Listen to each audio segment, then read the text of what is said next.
Hello les légendes, bienvenue pour ce 97e épisode avec un monstre de la customisation de raquettes, Dieter Caillet. On est allé à sa rencontre grâce à l'agence Edge qui soutient de jeunes joueurs et joueuses à atteindre les sommets du tennis mondial en leur apportant entre autres un service de customisation de raquettes sur mesure. J'ai donc suivi la joueuse française Carole Monet, actuelle 200e mondiale, pour peaufiner ses cadres et lui permettre de gagner en longueur de balle. Sachez qu'il est possible de faire appel au service de Dieter pour vos propres raquettes, et pour entrer en contact avec cet expert, il te suffit de récupérer le guide gratuit de la raquette parfaite dans le premier lien en description de la vidéo, et nous te communiquerons en temps voulu les infos nécessaires pour customiser tes raquettes. Sache aussi qu'on a sorti une masterclass d'1 heure avec Dieter pour que tu sois capable de choisir le bon modèle de raquette avec le poids, l'équilibre et la vitesse d'inertie qui correspond à ton âge, ton gabarit et ton niveau de jeu. C'est accessible dans le second lien en description et c'est à mon sens le premier pas indispensable avant une éventuelle customisation. Sans plus attendre, place à notre 97e épisode avec Dieter Caillet. Bonne découverte et bonne écoute à tous. Hello à tous, je suis avec une légende de la customisation des raquettes, Dieter. Quel est ton nom de famille? Caillet. Caillet. C-A-L-L-E. En Espagne, ils ne comprennent pas ça, mais... Ah ouais. Caillet. Donc tu es belge, comme on peut l'entendre. Oui. Quand est-ce que tu as commencé la customisation de raquettes? Bon, la custo, ouais, quand même assez tôt, parce que moi, j'ai une bonne excuse. J'ai quand même pas mal joué quand j'étais jeune. Moi, quand j'ai perdu, j'ai dit, c'est ma raquette. Alors même, quand j'étais jeune, j'ai commencé à coller du plomb et tout ça, chaque fois quand je perdais. On va dire ça, c'est la base. Mais la vraie base, quand je suis commencé à travailler pour Technifib comme représentant, on a visité les usines et j'ai vu, ça peut être mieux, ça peut être mieux. Cordé pour le Coupe Davis et ça m'a mis dans la custo. Ouais.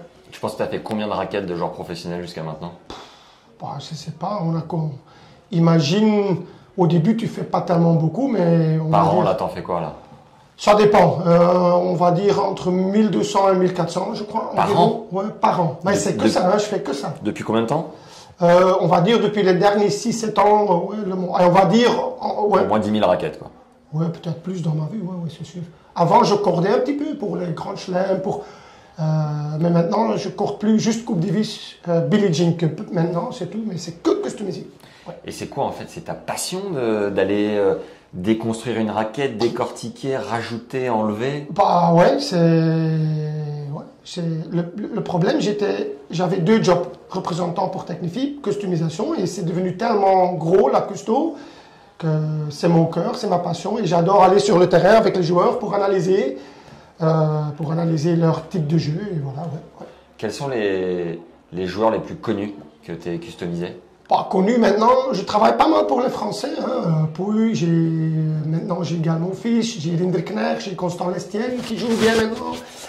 Et avec les femmes, j'ai Onjaber, j'ai Kasetkina, j'ai Swiatek, ouais, pas mal. J'ai une 40-45 dans le top 200, on va dire, du joueur. Ouais. Swiatek est quand même numéro 1 mondial. Ouais. Comment tu as fait pour connecter avec des personnes, des gens aussi forts? Bah, parfois, ils me connectent, ils me demandent eux-mêmes, parce que je colle toujours un petit peu mon nom dans les raquettes. Et parfois, c'est les marques qui t'appellent, tu vois, les marques qui par exemple, Swiatek, c'était Technifibre. Prince, on va dire, à l'époque, ils avaient plus de raquettes et tout. Et voilà, elle était presque obligée de changer et Technifib m'a demandé pour venir et voilà, elle est toujours restée depuis ce moment-là. Est-ce que tu arrives à quantifier le pourcentage d'amélioration dans le jeu d'un joueur ou d'une joueuse grâce à ta customisation? C'est une bonne question. Parfois, je change rien. J'ai eu des cas où on est 2 jours à l'autre côté du monde et on change rien. Et parfois, ça déceptionne, ouais. Ils disent, allez, il est venu, il a rien changé. Ça arrive. Et parfois, ouais, tu peux arriver à changer complètement la raquette. Et quand tu travailles avec des caméras comme Hawkeye ou Trackman et tu vois que c'est mieux, ouais, ça arrive, ça dépend, cas par cas. Comment est-ce qu'on juge que c'est mieux? C'est quoi les critères? Les critères, on parle beaucoup avec le coach. Et si demain, un coach, il veut plus de rotation dans les balles, nous, on sait qu'un 100 square inch, c'est peut-être mieux. Parfois, il joue plus petit, on va grandir. Ouais, on met un petit peu la balance différemment, qu'on peut changer la direction de la raquette plus vite. C'est cas par cas. Et parfois, vraiment, on lit les différences avec Hawkeye ou Trackman. Et parfois, non, ça dépend. Ouais. Ok. Attends, je vais le tourner parce que je crois que c'est plus simple. Je crois que là, lors du dernier US Open, tu avais 2 représentants en finale, non? Oui. De clients, je sais pas comment tu les Oui, appelles. client, on s'appelle client. C'était qui? Ah bah, on avait Swiatek et Onjabeur, ouais, c'est deux, ouais. Et ça te fait quoi de regarder la télé du plus grand tournoi du moment en te disant bah, c'est marrant, je suis fier, hein, j'ai commencé ce boulot tout moi-même. J'ai fait connaissance avec un ingénieur, le monsieur est un petit peu plus âgé maintenant, mais il s'appelle Walter van den Brand, qui m'a aidé beaucoup au niveau de scientifique, le côté scientifique. Et voilà, et là je peux dire aussi que Technifibre, ils m'ont pris dans toutes les usines. Ouais, j'ai appris beaucoup et maintenant je suis fier parce que tu peux bien customiser, mais aussi mettre ton nom dans le marché. Tu vois que tu fais connaissance avec les joueurs, c'est important aussi. J'ai construit quelque chose, ouais. Mon hobby est devenu ma profession. Je suis fier. Ouais. Et tu as contact direct avec les joueurs et les joueuses ou c'est les agents, les entraîneurs? Bah ça c'est vraiment, je trouve, une bonne question. Parfois, je fais que du contact avec les joueurs. D'accord. Même s'ils ont avec une agence, et parfois avec certains joueurs, c'est que l'agence qui me contacte. Mais on va dire 80%, je suis en contact avec les joueurs, moi-même aussi. Ouais, je trouve c'est important. Ouais. Et tu le vois jouer comme ce qu'on a fait ce matin avec Carole Monet? Ouais, on voyage où les joueurs viennent chez moi, où on va chez les joueurs. Et tu dois aussi avoir de la chance parce que tu peux changer quelque chose. Et imagine les 3 matchs après, ils ont dur mentalement, c'est pas facile. Parfois, ouais, c'est le côté scientifique, c'est pas tout le temps le côté mental. Mais je trouve, tu dois travailler les deux. Ouais. Les 3-4 joueurs où humainement tu as le plus apprécié travailler avec, c'est lesquels? Ou joueuses? Humainement, c'est dur parce que c'est vrai que les joueurs top mondial, ils ont tous un côté, et c'est pas négatif, on va dire, égoïsme. C'est normal. Ils font leur but, ils sont dans leur bulle. Ça, tu dois accepter. Hein. Un joueur, parfois, qui te rappelle pas, c'est normal parce que parfois, ils sont comme ça. Mais on va dire apprécier. 11, par exemple, Jabeur, quand je fais des raquettes, c'est toujours des messages. Merci, merci, merci. Incroyable. Ouais. Et ouais, ça dépend. Tu as des joueurs avec le distance est plus gros et tu as des joueurs où ils t'apprécient. Ça dépend. Tu as commencé quand avec 11? 11, ça fait longtemps. 11, ça fait quand même une dizaine d'années, je crois. Ah ouais, quand même. Ok, donc elle n'est pas venue de mondial après tes services, quoi. Oh, non, parfois, elle reste longtemps, ouais, ça dépend, ouais. Et les mecs, les gars les plus connus que tu as fait? Les plus connus, à l'époque, j'ai fait les raquettes de Verdasco, par exemple, par côté Technifibre. Je fais mon fils Pouille, qui est encore... Millman, on fait Radu Albot, on fait quand même Chardy. Gasquet?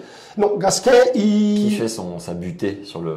Ça, c'est bizarre. On va dire, la customisation, c'est fait par Head, mais son boule manche, j'ai demandé à lui, c'est un mec qui connaît un petit peu, qui fait son boule pour lui dans le sud de la France ou quelque chose. Ouais. D'accord. Ouais. Et est-ce que tu recommandes à un joueur de club ce genre de service ou pas forcément? Ouais, parce que moi, mes prix, je vais être honnête, c'est entre 45 et 100 euros par raquette que je demande. Ça dépend de ce que je dois faire. Mais je veux un prix démocratique pour tout le monde. Pour les joueurs qui n'ont pas de l'argent, qui sont 800 ATP, et pour des amateurs. Donc tu fais aussi pour les amateurs? Oui, on va dire, on a 10% de mon clientèle. On va dire 200 raquettes par an avec des joueurs top en Belgique ou un petit peu plus bas. Oui, ça arrive. Ah oui, c'est seulement 10%, ouais. Ouais, quand même, 15%. Ouais. D'accord. On a des jeunes où on coupe les raquettes adultes un petit peu plus court parce que c'est trop long. Tu vois, la dernière raquette junior, c'est 26 pouces, inch. Ouais. Et un adulte, c'est parfois un petit peu trop et on coupe parfois. Ouais, je fais pour tout le monde. Alors attends, je crois qu'il y a ton chien là qui... Ouais, il a mon chien. Comment on fait pour déverrouiller? Attends. Top. Et, ok, donc tu recommandes aux joueurs de club de le faire aussi? Oui, non, hein, ça dépend. Hein. Ouais. Ça dépend du projet, quoi. Ouais, ça dépend du projet. Moi, je trouve, par exemple, je travaille beaucoup pour la Fédé belge où on va regarder chaque année tous les talents. Ouais. Et je trouve à 12 ans, quand ils ont 4 raquettes et ils sont presque identiques, je vais pas proposer de custo parce que je trouve à 12 ans, ça sert à rien. Ouais. Mais quand l'argent commence à compter et tu peux perdre un match, on va dire 15 000 $, ouais. Parce que tu as une raquette complètement off de l'usine, parce que les usines, ils ont des marges. Ouais, là, je trouve que tu dois customiser. Ouais. Il y a combien d'attentes quand on te confie une raquette? Pardon? Combien de temps d'attente?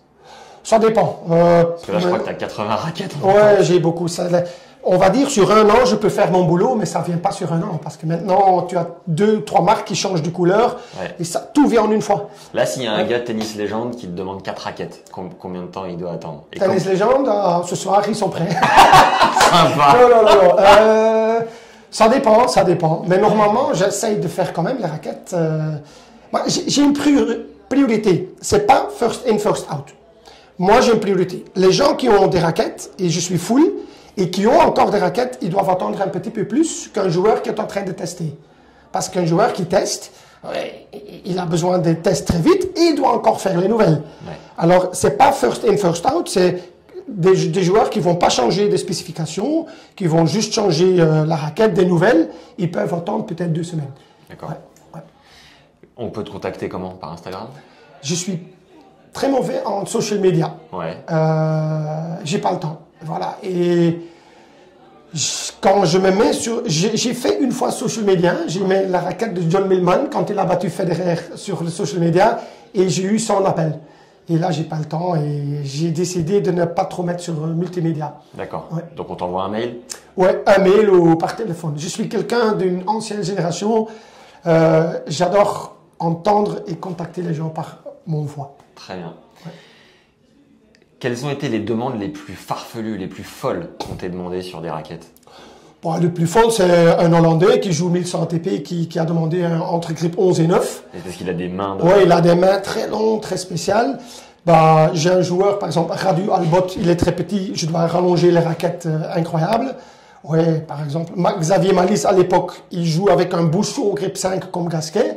Tu vois, un type comme Gasquet, c'est quand même spécial, ouais, c'est sûr. Ah ouais. Ouais, tu vois plus des trucs fous spéciaux avec les garçons qu'avec les filles. Ouais. Et t'es numéro 1 mondial sur la customisation? Je ne vais pas te dire. Moi, j'adore respecter tous mes collègues. Vous êtes combien? Bon, on va dire vraiment remouler les manches et reponcer les manches, tout. Voilà, on va dire entre 5 et 8 mondiales, vraiment, qui font très haut niveau. Le seul peut-être, avantage, j'ai joué, on va dire, un petit niveau moi-même. Ouais. Et j'ai donné des cours de tennis aussi, 20 ans, et tu apprends quand même beaucoup. Et tu as, tu me disais, 50 joueurs et joueuses dans les 300 premiers mondiaux. Quelque chose comme ça, ouais. Je sais pas, ouais, mais quand même, ouais. T'es bien placé. 50, 60, ouais. Et tu as créé une machine spéciale pour le manche, pour le shaper, tout ça, c'est ça? Bah, je crois qu'il y a des autres qui remoulent, hein, et tout le monde a sa manière, mais j'ai quand même, on va dire, j'ai pas breveté mondialement, mais j'ai un accord avec cette usine qui me produit les moules. On met la raquette dans une certaine manière que ça peut pas décentrer. Et ça, c'était quand même dur à trouver. Pas facile. Et chez toi, t'as fait une machine aussi? Bah, c'est pas une machine, c'est une certain moule parce que tu as un moule par raquette par joueur, mais c'est lui qui produit les moules. C'est un spécialiste qui m'a aidé beaucoup. Ça m'a coûté, mais ok, c'est comme ça. Tu me disais que cette année, tu avais commandé l'équivalent de 8 000 € de plomb. Oui. Oui, le plomb a augmenté beaucoup. Je paye 53 € par rouleau et ça va vite. Hein. Et ça te suffit pour l'année ou... Non, mais ça suffit pour, on va dire... J'ai commandé beaucoup en une fois parce que pour diminuer mon prix. Ah, oui. Et ça reste quand même... Tu peux garder 3 ans. Du plomb, tu peux garder 3 ans. Mais quand même, on va dire, je dépense quand même 5 000 € de plomb par an. Parce qu'au-delà de 3 ans, qu'est-ce qui se passe sur le plomb? Le col va se résoudre, ça colle moins bien. Ça doit coller, ouais. C'est quoi les 3-4 spécificités qu'il faut absolument savoir en fonction des styles de jeu si on veut customiser sa raquette? C'est quoi les basiques? Être un maniaque, tu dois noter tout. Parce que moi, chaque joueur, j'ai des fiches avec 60 caractéristiques parce que tu peux oublier beaucoup. Tu vois, et tu dois noter tout. Peut-être, je sais pas, si tu vas sur le terrain avec un joueur, être capable de jouer toi-même un bon niveau. Ouais. C'est pas parce qu'un coach n'a jamais bien joué que c'est pas un bon coach. Je dis pas ça, mais quand même, ça me facilité les choses, on va dire comme ça. Ouais. Voilà. Et ouais, tu dois être aussi, on va dire, penser, tu dois résoudre des trucs parfois. Tu dois être, comment est-ce qu'on dit? Ouais. Force de proposition. Oui, parfois c'est des solutions amateuristes. Ouais, créativité. Ouais. Et tu trouves que d'année en année, tu deviens meilleur à chaque fois? Tu apprends encore des trucs? Oui, parfois j'apprends des trucs. Ouais. Comme aujourd'hui, avec la... Comment est-ce que ça s'appelle ce doigt? Ouais, la gâchette. Ouais, la gâchette, j'ai eu une fille, ouais, et ouais, elle m'a donné une petite idée pour apprendre un grip neutral pour les petits jeunes. Ah ouais, pas Ouais, mal. c'est quelque chose que j'ai vu. Ouais. Parce que tu me disais que chez toi, finalement, quand tu fais des journées de travail, c'est similaire, ça peut être comparable à l'usine où Oui. tu enchaînes. Où est-ce que tu arrives encore à prendre du plaisir dans une activité que tu fais fais depuis 15 ans? C'est une bonne question parce que tout le monde dit ouais, éditeur, on adore ton job. J'ai des magasins qui me contactent. Ouais, est-ce que tu peux m'apprendre? J'ai dit non parce que c'est que comme un boulanger, j'ai mon recept. Je donne pas des cours customisation, ça c'est sûr. Mais ouais, quand tu commences ton jour dans ton atelier et tu dois faire 18 raquettes par exemple, ce jour-là, tu es fatigué. C'est comme tu travailles sur une chaîne des voitures, c'est tout le temps la même chose. Mais ma plaisir, c'est d'aller sur le terrain. Et Coupe Davis et Billie Jean King Cup, tu as quand même une semaine complètement spéciale. Et tu vois quand même beaucoup de joueurs que tu travailles pour. Et, ouais. Alors, quelques questions des gens de Tennis Légende qui sont posées sur les réseaux sociaux. Ouais. Quels sont les endroits pour le plomb en fonction de l'équilibre? Ça, c'est une bonne question, mais c'est une question dure à répondre parce que ça dépend vraiment style par style. Ouais. Mais on va dire... Ça dépend du style de jeu, c'est ça? Style de jeu, mais en simplicité, quelqu'un qui a des mouvements très courts, qui frappe pas, il a besoin de la masse. Et quelqu'un qui a des gros mouvements, très grands, il a besoin de la maniabilité. Ça, c'est quelque chose, ça, c'est quand même la base. Ouais. D'accord. Jusqu'à combien de grammes est-ce que tu recommandes d'alourdir une raquette? Ça dépend, hein, parce que j'ai des raquettes qui rentrent à 280 grammes, qui sortent à 330, 50 grammes. Ça dépend comment je reçois la raquette du fournisseur de la marque. D'accord. Ouais. Je vais te dire quelques noms et si tu peux nous dire à combien sont pesées, enfin à combien pèsent leurs raquettes. Je sais pas tout par cœur. Ouais, ça... Danil à peu près, tu sais ou pas? Non, parce que moi je fais pas d'anil, mais je crois que c'est environ. Attends, je regarde. Je vais regarder.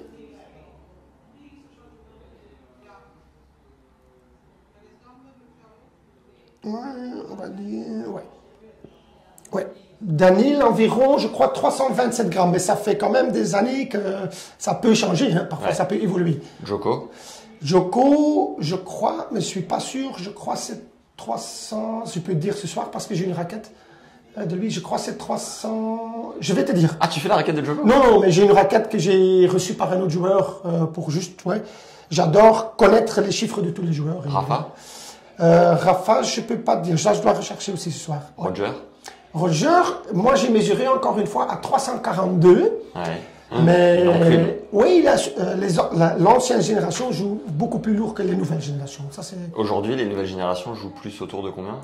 On va dire, ça a diminué. Avant, j'ai fait beaucoup de raquettes, on va dire entre 325 et 340. Ouais. Et maintenant, on est plutôt entre 315 et 325. Et parfois plus légère. Sachant que c'est des athlètes de haut niveau et le joueur de club qui est pas aussi fort athlétiquement, tu lui recommandes d'avoir quoi comme poids? C'est sûr, un joueur pro peut avoir, on va dire, une raquette plus lourde qu'un joueur qui est amateur. Oui, bien sûr. Mais un joueur pro, on va dire, maintenant je vois beaucoup de joueurs pro, les raquettes sont tellement puissantes qu'ils sont, on va dire, overpower. Ils ont trop de puissance. Ah oui. Ils arrivent à frapper avec un tel poids qu'ils n'ont plus de contrôle à cause de la masse. Ils ne peuvent plus fermer la raquette à cause de la masse. Alors, ouais, c'est un sujet pas facile à parler. Hein. Ouais. Et alors, il y a une spécificité, c'est soit tu mets du plomb à la tête ou sur les côtés, soit tu mets pour le manche, c'est du silicone. Ouais. C'est ça? Ouais, parce que quand tu colles le plomb en dessous du manche, ça change la forme du manche. Ouais. Et certains raquettes, tu dois coller plus que l'autre pour qu'ils soient identiques. Et comment tu fais pour mettre du silicone au gramme près? Ah oui, ça c'est quelque chose. C'est un métier, ça? Non, ça va, c'est petit par petit. Hein, et quand tu injectes trop, tu peux toujours enlever le bouchon. Ça arrive, hein, mais ok, tu dois être prudent. D'accord. Ouais. Quelle est la marque de raquette ou les marques de raquette où il y a le moins de différence de grammes entre deux cadres? Bon, on va dire, chaque marque a des problèmes de production. Voilà, ça c'est sûr. Hein, je veux pas j'ai pas envie d'avancer trop de marques parce que je trouve, moi je parle pas des marques, je parle des usines. Tu vois, tout le monde, je crois, ils vont savoir que Quand tu vois dans une usine, par exemple en Chine, ils vont produire pour les 3 grandes marques. C'est pas que Wilson qui est dans cette usine. D'accord. Tu vois, Babolat, par exemple, Wilson, Technifil, je vois les raquettes dans les mêmes usines. Ouais. Ils sont développés par la marque, mais c'est les usines qui le font. Alors moi, j'ai dit, c'est pas plutôt les marques, non, c'est parfois, chaque usine a ses problèmes et ses avantages. D'accord, Ouais. ok. L'avantage de la butée de Gasquet, juste on revient dessus, il y a une question là-dessus. C'est quoi le fait d'avoir ça? Ça sert à quoi? J'adore cette question. Aujourd'hui, le bouchon plus grand, c'est, on va dire, relâchement dans la fin de geste. D'accord. Ouais. Tu dois moins gripper ta raquette, et la raquette va pas partir. Alors, tu sais, quand tu relaxes, parfois la balle va plus vite.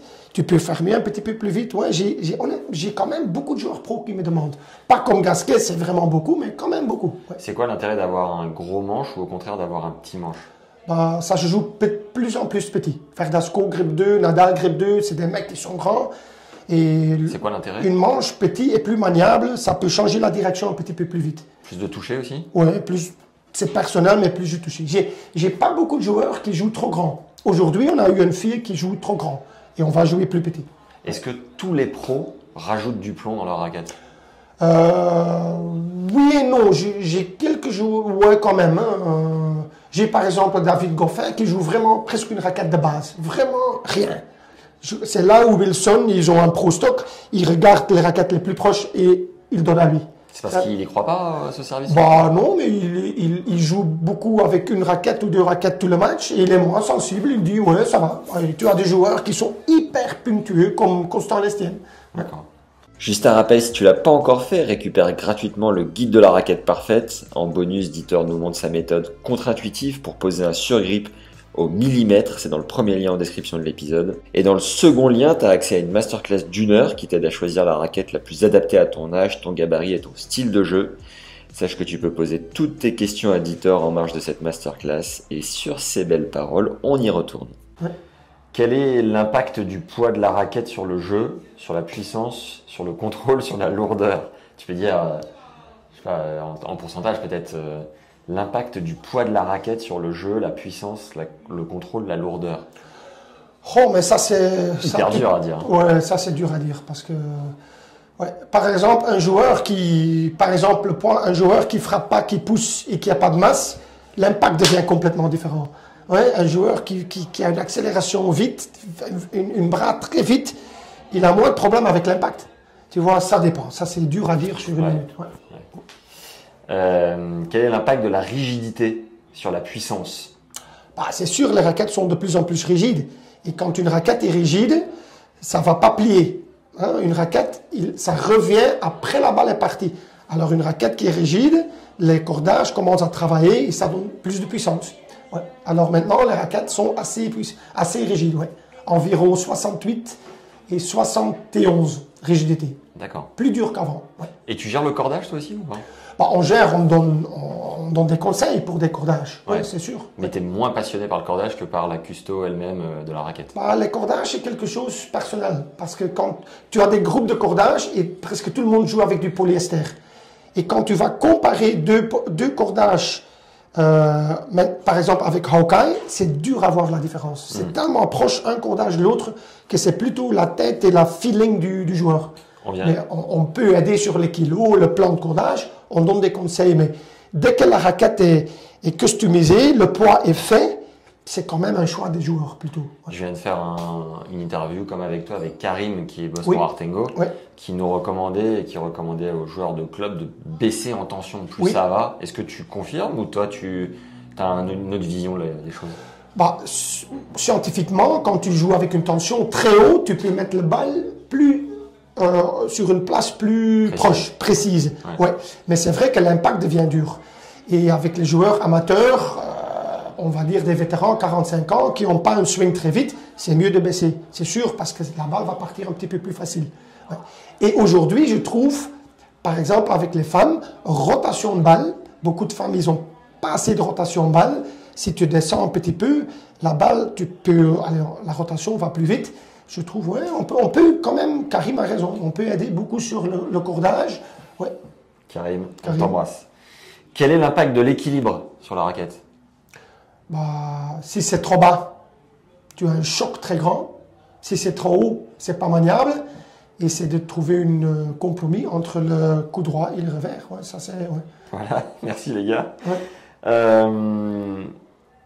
Tac, tac, tac. Il y a un gars qui nous dit est-ce que 280 grammes ça suffit à 15? Mais tu connais pas trop les classements français, toi.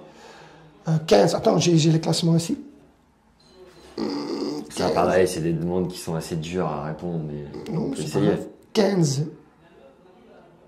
Moins 15. Non, 15, pas moins 15. 15. D, moins 4,6. Ah ouais. 280 grammes, il demande. Bah, Le gars. ça dépend comment tu joues. Si tu as des gestes. T'as un top mondial qui te répond, mon gars. Ouais. Concentre-toi. Ah bah, ça dépend comment tu joues. Si tu as des frappes très courtes et tu pousses la balle, peut-être, je dis, tu peux augmenter, mais quand tu as des gestes très grands, peut-être ça suffit. Mais tu as toujours des exceptions. Regarde Maxime Cressy, hein, il est quand même top 50 mondial. C'est le joueur qui joue le plus léger. Il joue 294 grammes et il sert à 220 à l'heure aussi. Et tu lui as mis un petit mot à Maxime Cressy en signature sur le mouchoir, Ouais. tu peux nous dire ou pas? Je peux vous dire, ouais, j'ai dit à Maxime, sorry dude, 3 shots max, parce que lui, il fait pas des rallyes, il veut que les rallyes soient le plus courts possible, que l'autre a pas du rythme, et il fait ça très bien. Et c'est un bon gars? Ouais, c'est un bon gars, il est très intéressé au niveau de Custo, Ok.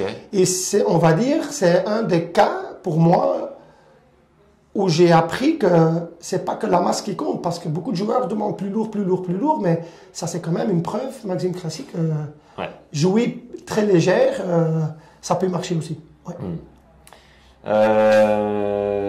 Tac, tac, tac. Ah, l'impact de la taille du manche sur les blessures et tennis elbow. Est-ce que ça joue? Bah ouais. Ah ben, la taille du manche, c'est sûr, si c'est trop petit, c'est pas bon. Trop grand, c'est sûr que c'est plus mauvais que trop petit. Et voilà, mais avec les joueurs pros, et ça c'est la différence avec les amateurs, on met plein de silicone dans les manches qui prend les vibrations.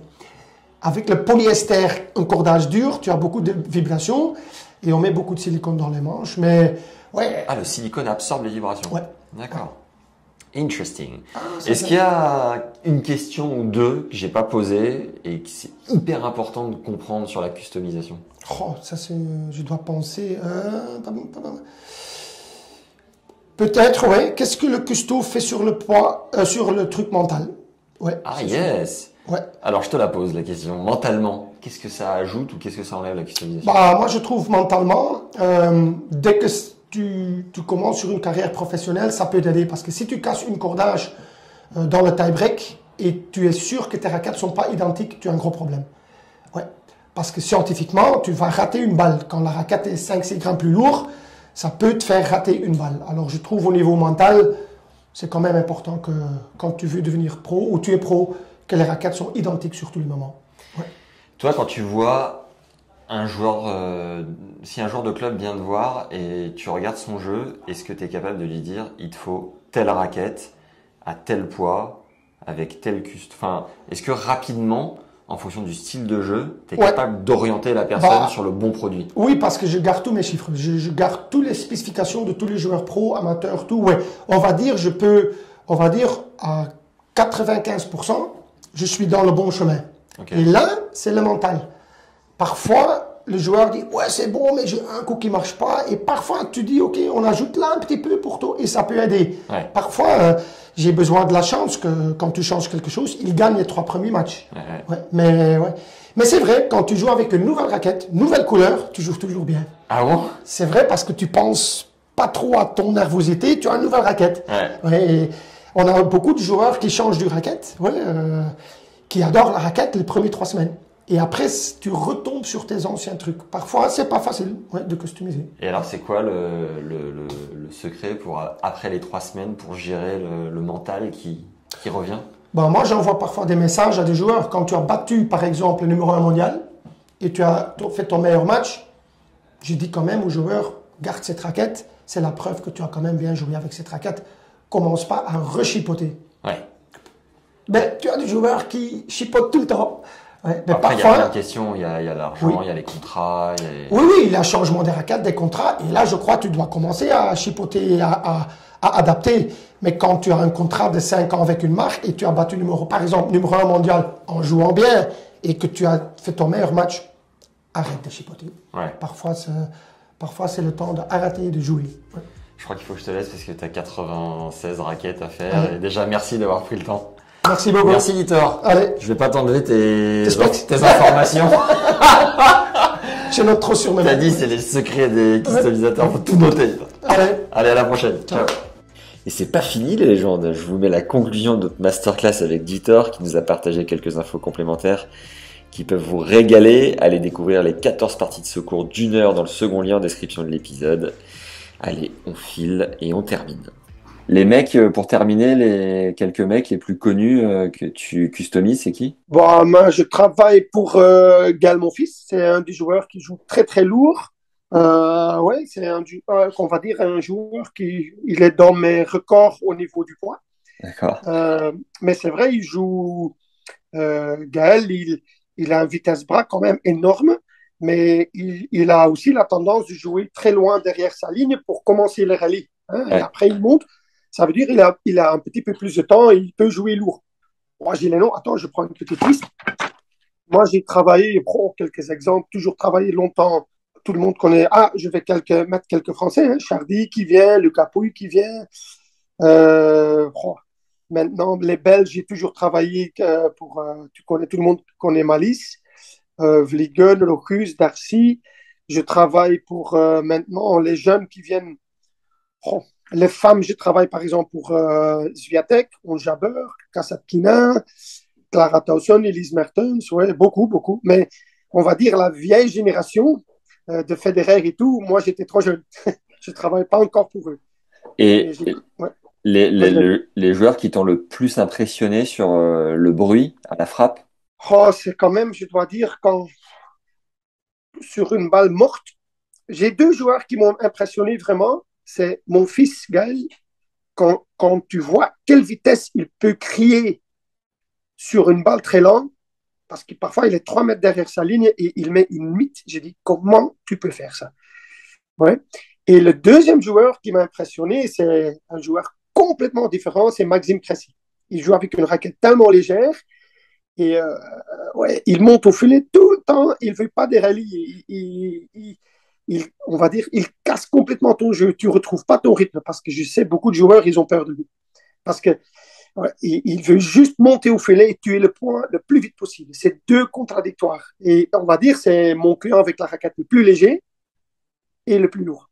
Ouais. Et le joueur où tu as vu l'étincelle la plus présente quand tu lui as fait la customisation et qui t'a Ouais. regardé, il t'a dit, putain, Dieter, je t'aime. Est-ce qu'il y en a un qui est sorti du lot? Qui est sorti du lot. C'est dur à dire, parce que c'est dur à dire. Parfois, tu as des joueurs, tu dois regarder son histoire, ils ne vont plus jamais changer. Ouais. Hein, un Radio Albot, il est très petit, il joue très long, très lourd, il ne va plus jamais changer. Même si je conseille, essaye de jouer plus léger, ok, ça va être dur. Mais alors, je vais dire un exemple où on a gagné vraiment beaucoup. Là, je dois penser un peu, où même moi, ça m'a impressionné de changer ses specs. Bah, par exemple, j'ai un cas que ça date 2 semaines.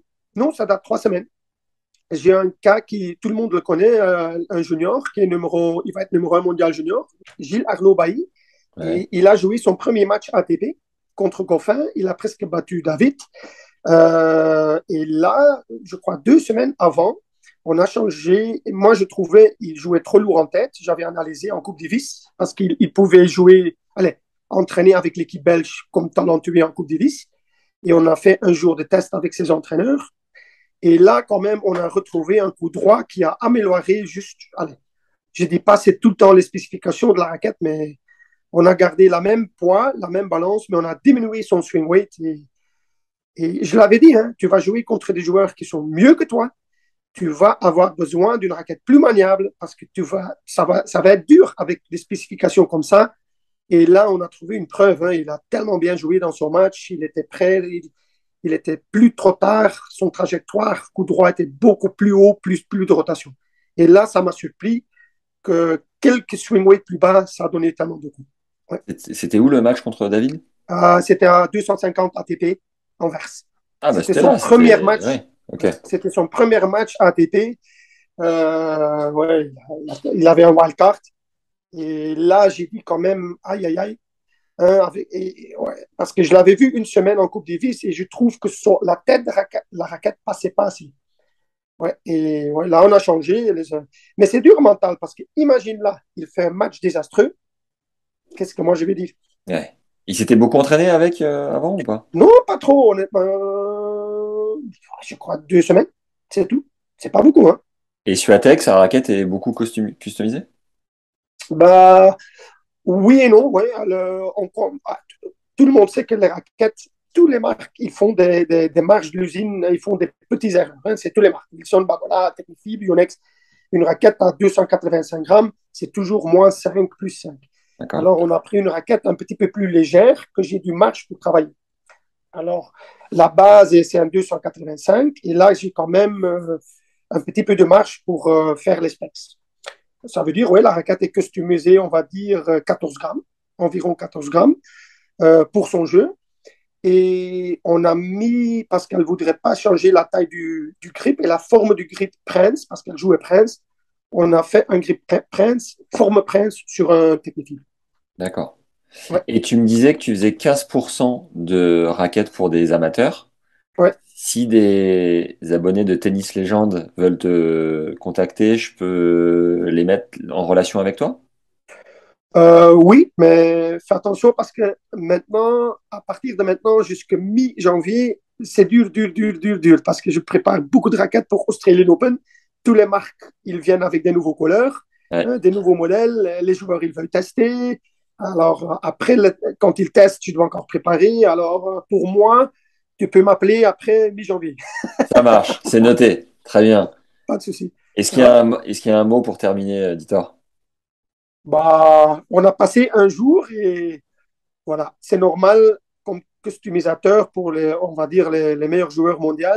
J'ai des secrets que je ne peux pas partager. Hein, Normal, tu bien vois, sûr. le remoulage, parce qu'on a développé des moules qui sont assez chers.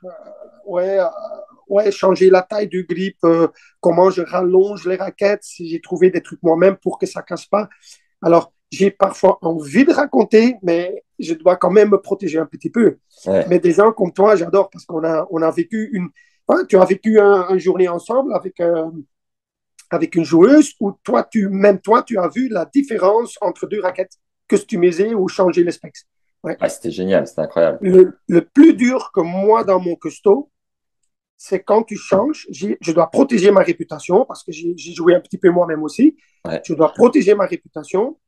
On change le spec et le jour où il joue les premiers 3, 4 matchs, c'est important pour moi parce que tu as besoin de la chance aussi. Imagine, tu joues 3 matchs contre les meilleurs joueurs. Hein, tu peux aussi perdre un match parce que l'autre, il a joué beaucoup mieux. Ouais, Tu stresses sur ces trois quatre premiers matchs? ouais aussi, hein, du stress. Moi, j'ai parfois du stress parce que par exemple, Bailly, moi, j'étais dans les tribunes, j'étais un petit peu nerveux parce que j'avais quand même changé quelque chose pour un joueur pro. J'étais convaincu, mais imagine, il perd les 3 matchs. Euh, il perd les 3 matchs parce qu'il joue tellement mal et il ne retrouve pas son rythme. Tu dois recommencer à travailler. Tu vois. Et sans donner forcément des noms, ça t'est arrivé quelquefois de te tromper? Pas tromper, non, mais tromper, est-ce que je me trompe au niveau scientifique? J'ai quand même des gens qui me donnent un coup de main, hein, des ingénieurs et tout aussi. Non, mais au niveau, ouais, peut-être tromper au niveau mental. Ouais, que peut-être j'ai pas lu la tête du joueur. Ouais, ça arrive. Un exemple, c'est dangereux à dire hein, pour tout le monde, mais parfois j'ai un joueur, on va dire que j'aurais aimé qu'il joue plus légère, mais il a quand même remis son poids, son ancien poids, ou un petit peu vers son ancien poids, parce qu'il n'a pas trouvé. Oui, ça arrive, ouais. Mais je trouve en jouant toute honnêteté, moi je donne mes conseils, et si ça ne va pas, je dis au joueur, OK, c'est toi à la fin qui dois choisir, je prépare les raquettes comme il veut. Hein. Hmm. Ouais. Et sur un joueur amateur qui vient, comment est-ce que tu fais pour bien lire son mental? Expérience. C'est comme un Expérience docteur. et... Ouais, ouais. Ouais, c'est comme un docteur qui a vu 300 fois une telle maladie. Ouais, moi, je garde tous mes statistiques. Un joueur, ça, je mets tout dans mon ordinateur et tu apprends à connaître tes chiffres. Ouais. Ouais. Et la pire maladie au tennis, c'est quoi? C'est moi. La pire maladie, c'est quand tu perds, que c'est que ta raquette. Ouais, ouais. Et moi, j'ai eu le même problème. Ouais.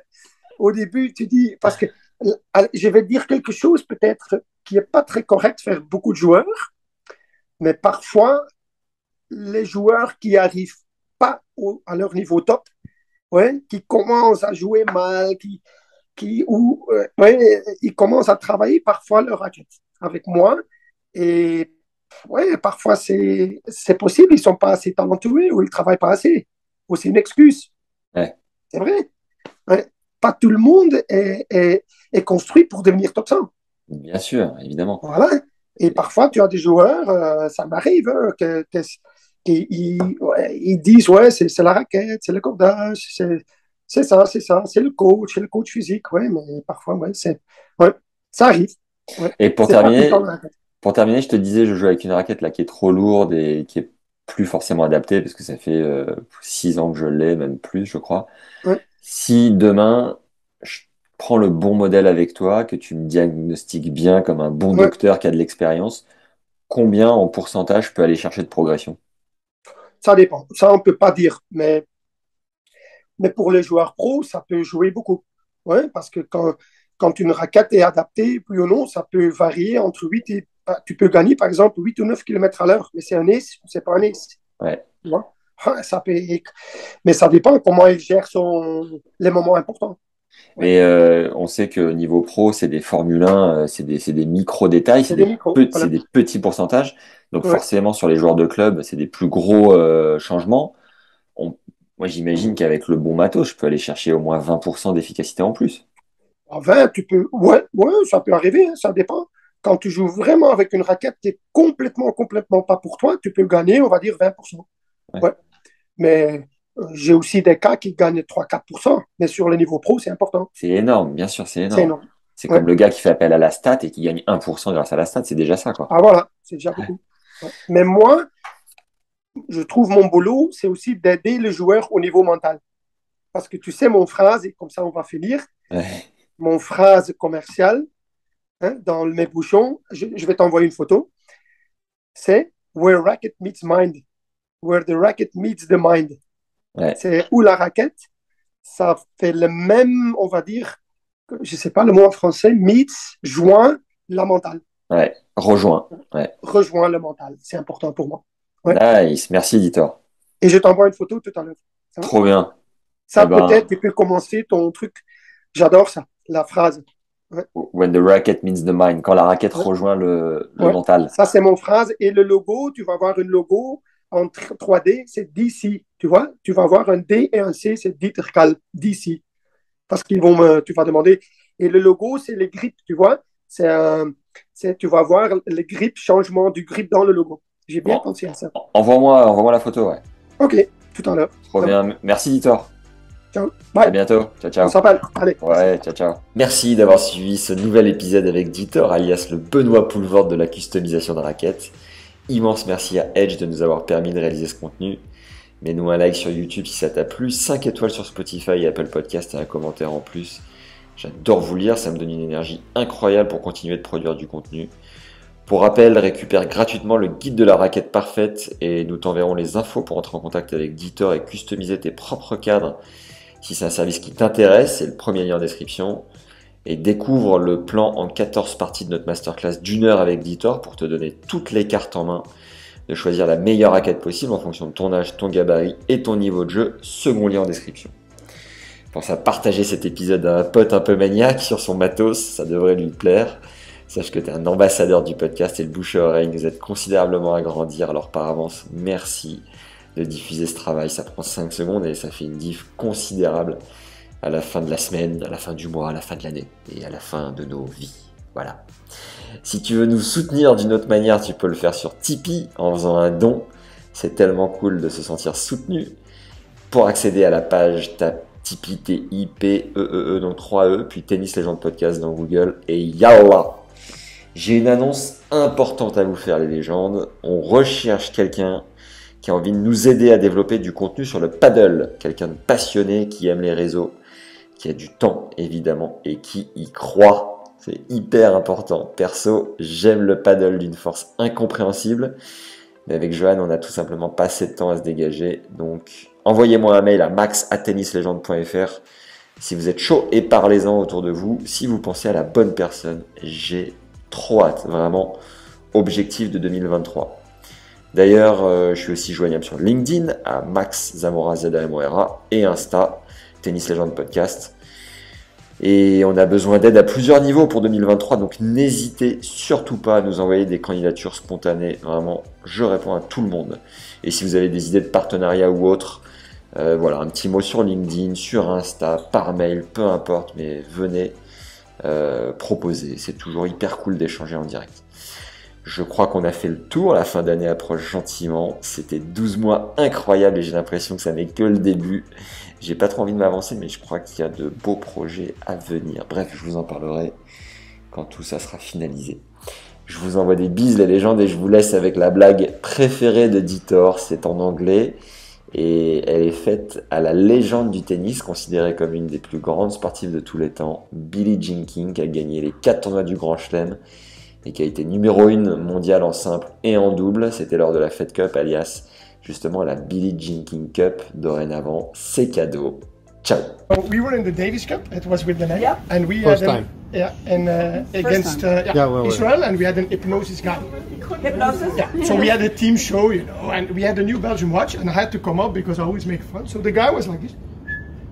So he's on the stage with the He's guy. on the Just- stage. 600 people are watching, and he lets the watch drop down in a black bag where you put diamonds. Yes. And I didn't see anything. I was like this. Oh, he hypnosed him, yeah. And I was scared, you know, I started sweating, and Olivier Rochus, you know, the small guy, Olivier Rochus, he had to come. I was in the stand. I didn't see for half an hour, and I was sweating, I was nervous. And the guy said, the hypnotist guy says, Dieter, I'm going to break your watch. I'm going to hit your watch. I'm going to return the bag. It falls out, and you will see. I said, I hope so, because I'm a little bit scared. Everybody laughed. So Yeah, the joke's on you. Yeah. the joke's on me. So I heard the hammer, you know, and then he reversed the bag. And it dropped. And I could see, and I see him with a hammer. He says, so on my watch, it's for later. He says, it's not finished. It's for later. It's okay. And the Federation of Belgium is very good. You know, 2 hours later, the show was still going on. We had a big break, and we had to go down. And they ordered something to eat, you know. And I ordered, you know, a sandwich, croque monsieur, you know, croque monsieur. No. Yeah? And you know what was in between? Your watch. No, ham and cheese.